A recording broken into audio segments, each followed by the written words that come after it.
जय हिंद दोस्तों, यूपीएससी हिंदी में आप सभी का बहुत बहुत स्वागत है और सभी को हिंदी दिवस की बहुत बहुत शुभकामनाएं। और उम्मीद है कि हिंदी केवल हिंदी दिवस के दिन नहीं बल्कि पूरे वर्ष आपके लिए बहुत महत्वपूर्ण भूमिका निभाएगी अपनी भावनाओं को अभिव्यक्ति करने में। ये जो सेशन है ये मूलतः उन लोगों के लिए बहुत महत्वपूर्ण है जो इस बार मेंस दे रहे हैं। यूपीएससी का मेंस तो कल ही जो लोग देने जा रहे हैं उनको मेरी तरफ से बहुत बहुत best of luck. UP PCS का 15 दिन बाद है।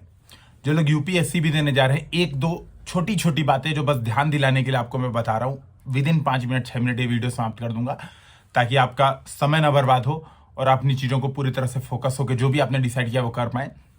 तो पहले यूपीएससी पर ही फोकस कर लेते हैं। देखिए, सबसे पहली बात बहुत महत्वपूर्ण है कि आपको ये बात समझनी है कि आपने बहुत मेहनत की है।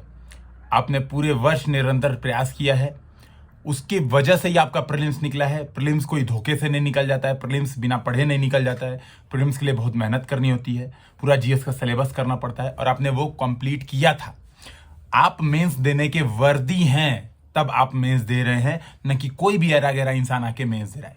तो ये बात अपने दिमाग में भर के रखना है कि मेंस देने की आप वर्दी हैं तो आप मेंस दे रहे हैं।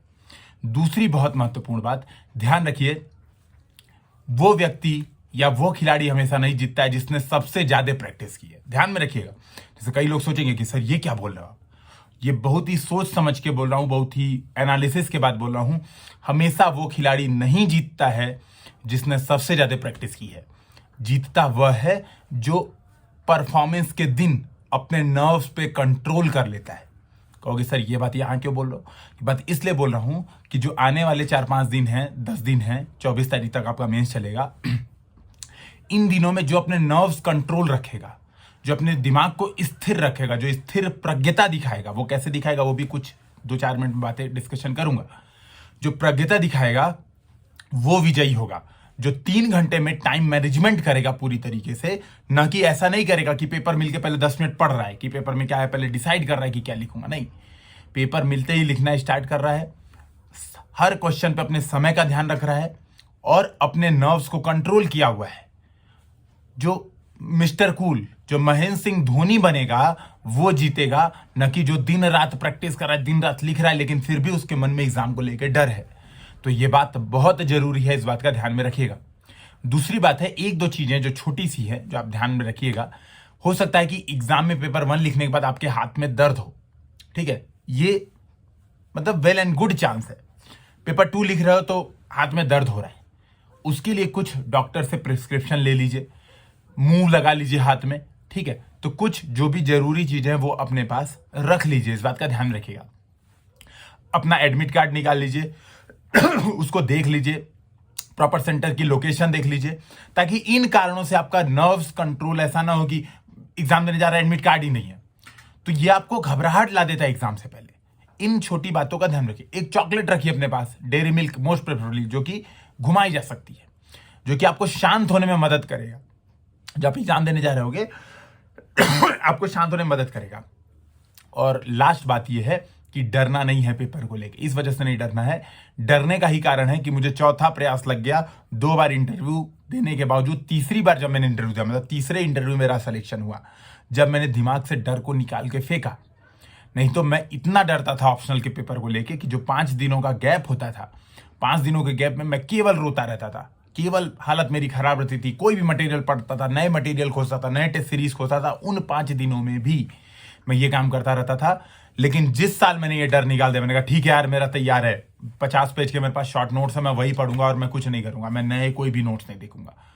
जब मैंने ये बात पे कंट्रोल किया, इस बात को फॉलो किया, मेरा एक बार में सिलेक्शन हो गया। तो बहुत महत्वपूर्ण है कि डर निकालिए, इस बात को मान के चलिए कि आपकी तैयारी अच्छी है। जो 5 दिन का गैप रहेगा जीएस के पेपर के बाद, ऑप्शनल के लिए बढ़िया से यूटिलाइज कीजिए। ऑप्शनल को हल्के में मत लीजिएगा।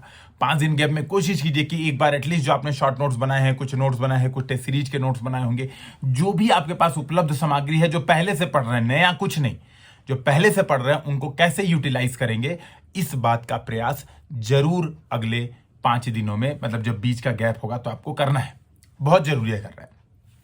एक और जाते जाते जो इंपॉर्टेंट बात है मेंस के लिए खासतौर पे, कई बार क्या होता है कि पेपर 1 हमने दिया और हमको लगा यार मेरे कैपेबिलिटी के अनुसार पेपर 1 नहीं हुआ है, या फिर ऐसे का पेपर दिया, आपको ऐसा फील आ रहा है कि यार मैं बहुत अच्छा ऐसे कर सकता था, ये काम गलती से भी नहीं करना है।